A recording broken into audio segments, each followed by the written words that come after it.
Angel Reese, she continued her long-standing tradition last night of not selling out home games. Did you see what just went down with Angel Reese? She finally secured her first WNBA win in a matchup against Paige Bueckers, another rising star who some argue deserves to be the face of the league over Caitlin Clark, with two of the most talked about names in women's basketball sharing the court. You'd expect a packed arena and a wild atmosphere, but reality fell flat.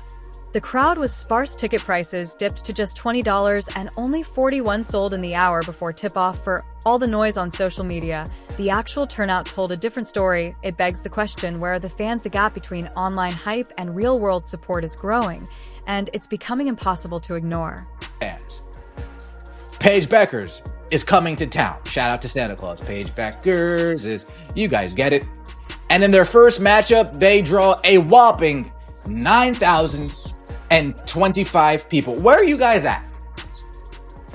Where are you guys? Where are the Paige Bueckers supporters? Where are the WNBA supporters? Where are the Reese's Pieces?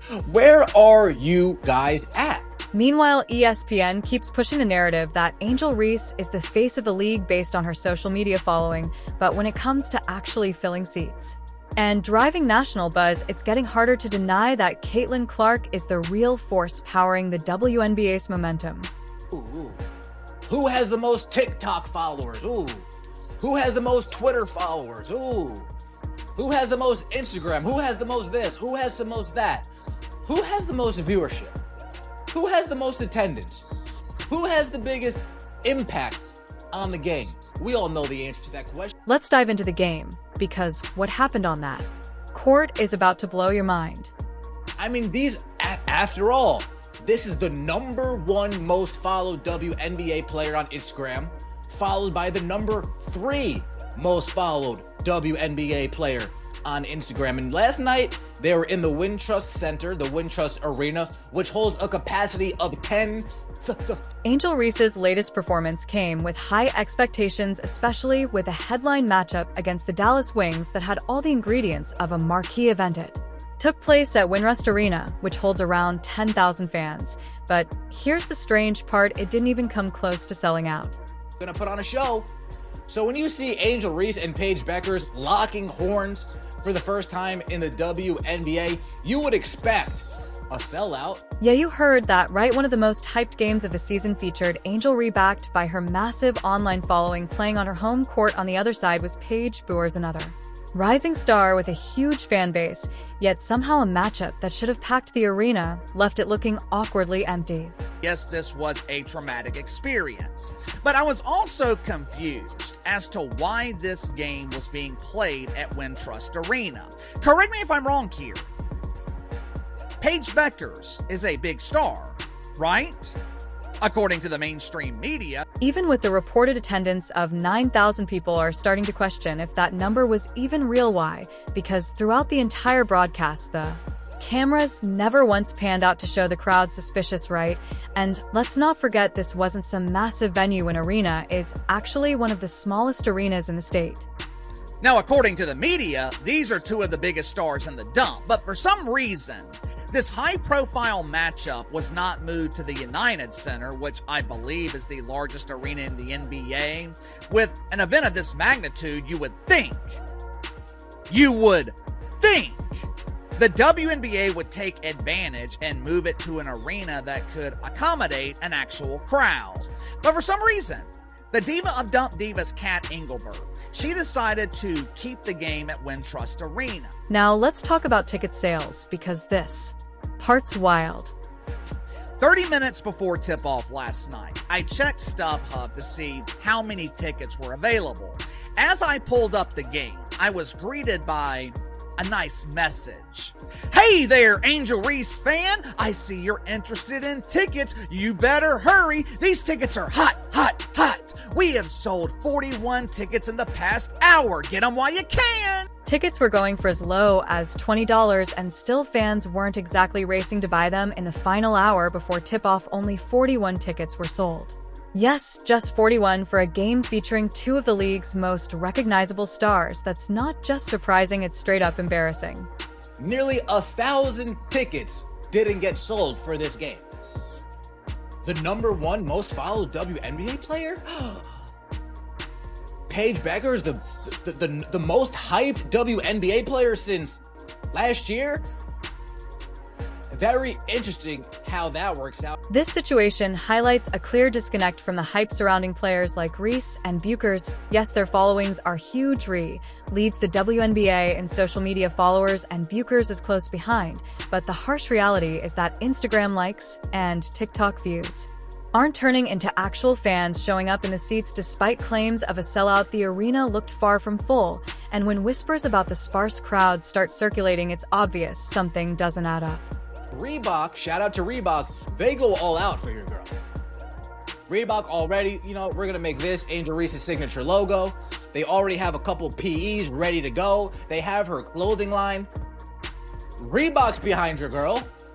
Reebok's pushing your girl out there.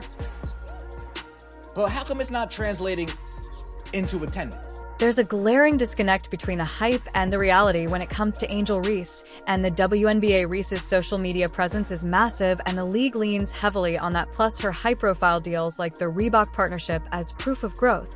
But if she's really the face of the league, why aren't fans showing up? The arena wasn't full, and the broadcast felt low budget for what was supposed to be a marquee matchup. It completely lacked the energy you'd expect just 30 minutes before tip off. Large sections of the arena shown here in purple still had tickets available, many for less than $20. This was a game featuring two stars, Reese and Paige Buchers, competing in what should have been a historic WNBA moment, but the turnout was underwhelming. Caitlin Clark, who has often been directly compared to Reese, is noticeably absent, and that absence is hitting hard everywhere. Games without Clark aren't drawing the same TV ratings or ticket sales, while the WNBA touts Reese's popularity. The national spotlight clearly shines brightest on Clark. Recognition on social media doesn't automatically translate to attendance or ratings. Take the Chicago Sky's 2 home games this year against high-profile teams like the New York Liberty and Dallas Wings. Both games reported the exact same attendance of 9,000 and 25. The odds of 2 back-to-back games having identical attendance numbers slim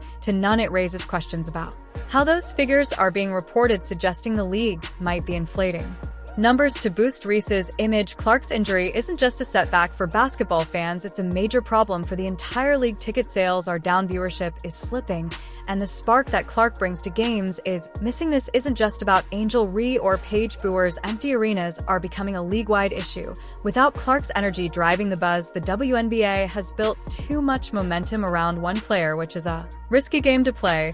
When Clark is off the court, casual fans, the lifeblood of the league's growth, disappear. First, hardcore fans will stay loyal, but it's those casual viewers who create the big viewership spikes and push the league into the mainstream conversation. To put it bluntly, Clark moves the needle. Her games feel like events pulling in viewers who might not normally follow the WNBA. For example, when Clark played in the Fever vs. Mystics matchup, the broadcast attracted 581,000 viewers. Without her, the same matchup dropped to 357,000, a massive decline. Clark's presence turns games into must-watch moments.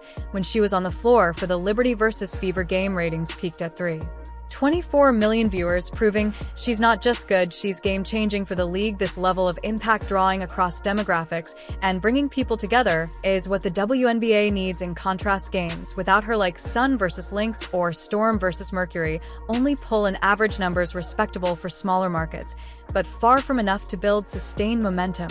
But it's not just the players' production quality is an issue too. Fans noticed clunky broadcasts with cameras missing the crowd, and inconsistent coverage on networks like N. Late returns from commercials and local feed reliance make it hard for casual fans to take the league seriously. Star power alone hasn't fixed attendance. What's the real challenge? The WNBA depends too heavily on a handful of stars, especially Clark, to draw attention. When she's sidelined, the whole system feels fragile. Attendance drops, viewership falls, and the excitement around players like Reese fizzles. Without Clark as a comparison point, the league needs to broaden its engagement strategy, improve marketing, and create reasons for fans to come back regardless of which stars are playing. This isn't a new problem. Just look at the NBA. When Michael Jordan stepped away, fans tuned out when he went to baseball, and only returned years later. With the rise of new stars, the WNBA faces a similar crossroads. Without better game presentation and a more consistent fan experience, even the biggest names won't be enough.